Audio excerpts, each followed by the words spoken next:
안녕하세요.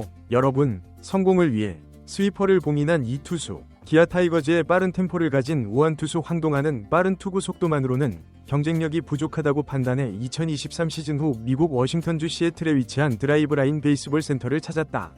그는 지난해 2월 호주 캔버라 스프링 캠프에서 드라이브라인에서 스위퍼를 배웠다고 밝혔다.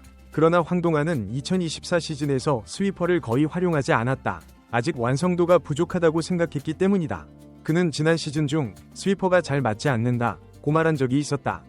대신 포심 패스트볼 비중을 조금 줄이고 슬라이더와 포크볼 사용 비율을 높였다. 야구 통계 사이트 스테이츠에 따르면 황동아의 2024 시즌 포심 평균 속도는 시속 141.7km였다. 2023 시즌 시속 141.9km보다 약간 하락한 수치다. 이 정도 차이는 큰 의미가 없다. 드라이브 라인이 일반적으로 투수 구속 향상에 도움을 준다고 알려져 있지만 개인차가 존재하기 때문이다. 황동아는 기존의 방식을 바탕으로 2024 시즌 정식 선발로 자리를 잡았다. 이범호 감독은 황동아의 팔 스윙 속도가 예년보다 빨라졌다고 평가했다.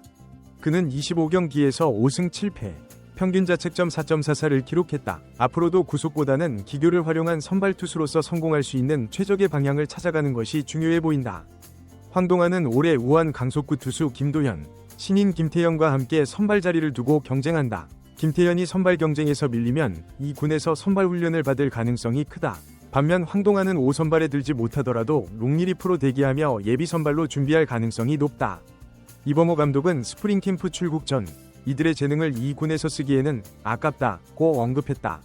김도현은 강속구를 갖추고 있어 선발 투수로 적합하지만 1이닝을 책임지는 셋업맨으로도 활용 가능하다. 우한 선발 투수가 부족한 기아에서 김도현을 선발로 키울 필요성이 있어 보인다. 그러나 이범호 감독의 판단에 달린 문제다. 황동아가 개막 선발로 대기할 가능성도 있다. 황동아는 언젠가 다시 스위퍼를 사용할 수도 있다. 많은 투수들이 다양한 구종을 던질 수 있지만 완성도 부족이나 팔보호 등의 이유로 구종을 제한하는 경우가 많다. 결국 오키나와에서 열릴 연습 경기에서 선발 경쟁이 본격적으로 시작될 전망이다.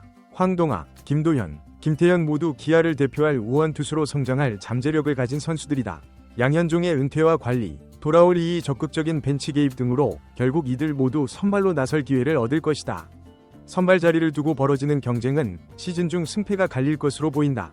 변우혁, 25, 기아 타이거즈는 올해 어느 정도의 출전 기회를 가질 수 있을까?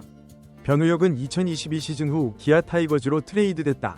2023년에는 67경기에 출전해 226타석 200타수 45안타, 타율 0.257, 7홈런 24타점, OPS 0.664를 기록했다. 그리고 2024년에는 69경기에서 187타석 168타수 51안타, 타율 0.304, 5홈런 21타점, OPS 0.839를 기록했다. 2023년보다 39타석 적게 나섰지만 더 많은 안타를 쳐 생애 첫 3할을 기록했다. 사실 지난해도 쉬운 상황은 아니었다. 3루에는 김도영이 있었고 1루에는 이우성이 있었다. 이우성이 잠시 외야로 이동했을 때 기회를 얻기도 했다. 특히 이우성이 여름 동안 공백을 가졌을 때 1루로 나가기도 했지만 그마저도 석현준과 출전 시간을 나누는 상황이었다. 올해는 아마도 기회가 더 제한될 수 있다. 이범호 감독이 김도영의 라이벌 윤도현, 32을 슈퍼 백업으로 지정하며 윤도현에게 많은 기회를 줄 가능성이 있기 때문이다. 윤도현은 내야 모든 포지션을 소화할 수 있고 타격 재능이 뛰어나 대타로 많은 출전 기회를 가질 수 있다. 작년 이우성이 잠시 외야로 나가며 생긴 기회는 올해 사실상 기대하기 어려울 것이다. 패트릭 위즈덤이 1루수 풀타임을 소화할 수 있기 때문이다. 여기에 석현준은 1, 2루 대타 등 전천후 역할을 준비하고 있다. 이우성이 200타석을 소화할 수 있다면 좋겠지만 사실 작년 187타석도 보장되지 않았던 상황이었다. 결국 변우혁은 김도영과 위즈덤이 휴식을 취하거나 때때로 지명타자로 나설 경우 1루수 또는 3루수로 출전할 가능성이 크다.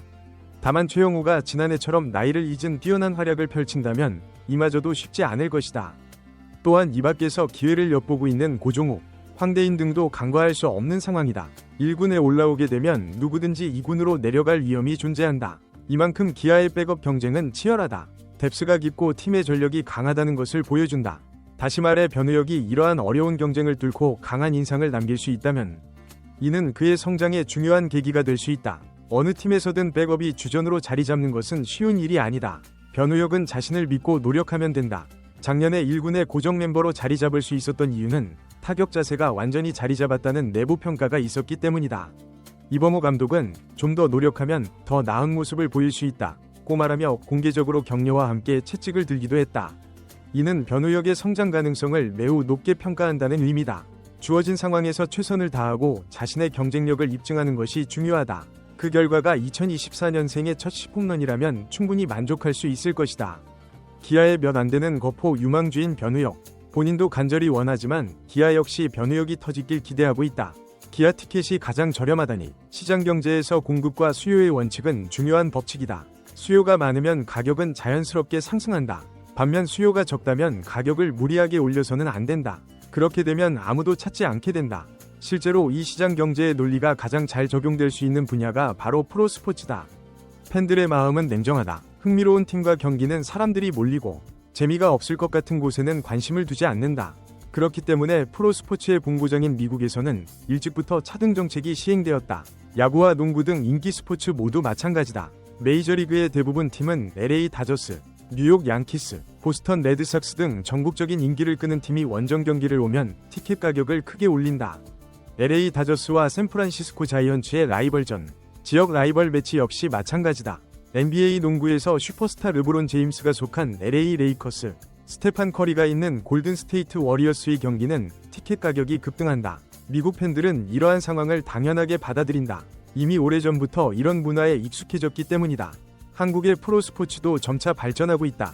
KBO 리그가 가장 대표적이다. 선수들의 기량은 뛰어나고 경기장 시설도 훌륭하다. 이제 대전까지 신식구장이 생기며 잠실은 가장 낙후된 야구장이 되었다.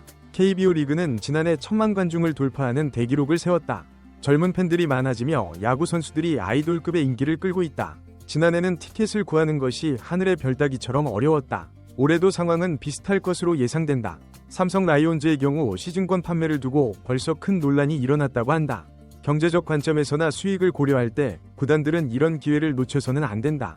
구단은 자선단체가 아니기 때문이다. 서비스를 제공하고 상품을 판매하여 수익을 올려야 한다. 수요가 몰린다면 티켓 판매를 통해 이익을 극대화할 방법을 찾아야 한다. 따라서 키움 히어로즈의 새로운 티켓 판매 정책은 참신하다. 키움은 국내 유일의 돔구장인 고척 스카이돔을 홈구장으로 사용한다. 지구온난화로 여름철 야외에서 야구 경기를 보기 어려운 상황에서 고척돔은 쾌적한 환경을 제공한다. 이를 고려해 하절기 동안 티켓 가격을 10% 인상하기로 했다. 이런 합리적인 이유가 있다면 최근의 젊은 팬들은 가격 인상에 반대하지 않는다. 또한 원정팀 팬들을 배려하면서 고정 수익을 올릴 수 있는 상품도 출시했다. 바로 원정팀 팬들이 고척돔에서 응원팀의 경기를 시즌 내내 같은 자리에 앉아 관전할 수 있는 원정팀 시즌권이 KBO 리그 최초로 선보였다. 이 상품은 팬들로부터 큰 관심을 받을 수밖에 없다. 키움은 10개 구단 중 가장 먼저 주중과 주말 차등 요금을 적용한 팀이기도 했다. 그런데 원정팀 시즌권을 보면 각 구단의 가격이 다르게 책정되어 있는 것이 눈에 띈다. 가장 저렴한 버건디석 기준으로 기아 타이거즈의 티켓은 127.400원에 구매할 수 있지만 KT 위즈의 티켓은 232.500원이 필요하다. 단순히 주중, 주말과 하절기, 비하절기를 기준으로 가격이 정해지다 보니 이렇게 책정된 것이다. KT는 하절기와 주말 경기가 많아 가격이 비싸지는 것이다. 반면 기아는 주중과 비하절기 경기가 많아 9개 구단 중 가장 저렴한 가격의 티켓을 구입할 수 있다. 그렇지만 기아는 지난 시즌 통합 챔피언이었고 KBO 리그에서 최고의 인기팀으로 자리 잡고 있다. 기아가 경기를 하러 오면 원정팀이라도 수도권 경기장에는 많은 팬들이 모인다. 만약 기아와 인기팀을 상대할 때면 요일이나 계절과 관계없이 인기팀 프리미엄을 고려해 티켓 가격을 올리는 것이 키움에게 더 유리할 것이다. 기아는 주중 경기도 경기장을 꽉 채울 수 있는 티켓 파워를 가진 팀이다. 반면 KT는 솔직히 말해 고척돔에서 다른 인기팀들에 비해 관중 동원력이 떨어진다. 그렇다면 가장 비싼 가격을 책정하기보다는 가격을 낮추어 박리담회의 방식으로 접근하는 것이 더 유리했을 것이다. 물론 처음 시작하는 데는 어려움이 있을 것이다. 실제로 2013년 중반 두산 베어스가 비슷한 티켓 판매 정책을 발표했다가 바로 철회한 바 있다. A등급 인기팀에 들지 못한 구단들의 항의도 있었고 당시에는 구단이 수익을 올리기 위한 꼼수를 쓰는 것 아니냐는 팬들의 불만도 있었다. 하지만 이제 KBO 리그 구단들도 상대 팀별로 티켓 가격을 차별화하는 등 다양한 마케팅 방법을 시도할 때가 된 것 같다. 시대가 많이 변했다. 근거를 제시할 수 있다면 최근 몇 년간 어떤 팀이 왔을 때 팬들이 얼마나 많이 왔고 또 어떤 팀은 적게 왔는지에 기반해 차등을 두겠다고 하면 무작정 반대할 수는 없을 것이다.